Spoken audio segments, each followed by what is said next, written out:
Wednesday, if you can believe it, it will be legal for people to smoke recreational marijuana in the privacy of their homes. But the question is, what if there are kids that live there too? Because they could be in danger of getting secondhand high smoke. And there are any laws that protect them from something like that? Are there? Well, Tim Becker's been looking into that. He's here with more. It's a very curious question, Tim. Yeah, it certainly is. And, you know, as it is now, the DHS, they can take action when a child's welfare and safety are proven to be in danger. But I found out that right now there is no law that specifically protects a child from getting a contact high unintentionally when around people legally using marijuana. And that's partly because more research is needed to define its dangers. There's a smaller body, smaller lung space, but they do tend to breathe a little bit more rapidly than adults. So there is the possibility that they could have an increased risk of toxicity from marijuana smoke. Dr. Andrew Garrard told us last year that many questions remain about the long-term effect of secondhand marijuana on kids because of lack of testing. It has been proven that smoke of any kind can carry dangerous and potentially cancer-causing material. And that is currently Oregon's only real warning about the risk of smoking pot around kids. The Oregon Health Authority telling me our recommendations for marijuana smoke would be the same as for tobacco smoke. And in terms of children's exposure to THC carried in marijuana smoke, there isn't much known about this. You don't want your children breathing in any kind of toxins.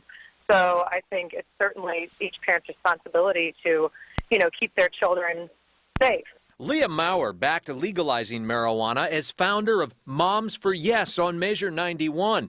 She says she'd like to see DHS and other agencies step in if parents or adults are found to be irresponsible when smoking around kids. At any point where it seems like the safety of the child is not being considered, that, that if there's extra, help needed there, that it should be there. I absolutely do. Yet proving that continues to be difficult. The OLCC has a scientific advisory committee working to draft rules and define laws that could include governing legal pot use around kids, something that needs more research before it can be done. Pediatric studies are always difficult in general in terms of ethics and things like that, but especially when it comes to marijuana, which at least on a national level is still a Schedule I drug, meaning it's illegal. Those studies have not been done. So it's all about getting the information from those studies, and the more that's known how pot smoke affects kids specifically, the clearer lawmakers can define what a law might be and what is acceptable and what's not. Until that happens, it's going to be like so much else in these sorts of situations. It's up to the responsibility of a parent to just make sure that their kid isn't going to some house where that may be going on. Right. And then once it's legal, I wonder if we'll have examples of, maybe there'll be examples of something happens in a particular home with the child, and then there'll be more outcry to do something. But right now, it's kind of up in the air. It is up in the air, and intentionality and unintentionality with regards to how a kid is affected would also play into it really big with DHS. Well, if you're trying to harm the kid and blow smoke on them or something. I think we're going to see that in so many of these cases as we move forward with this, because so much is up in the air. Yeah, like the whole legalization of marijuana, it's confusing. It wasn't just like, it's legal, let's go. Right.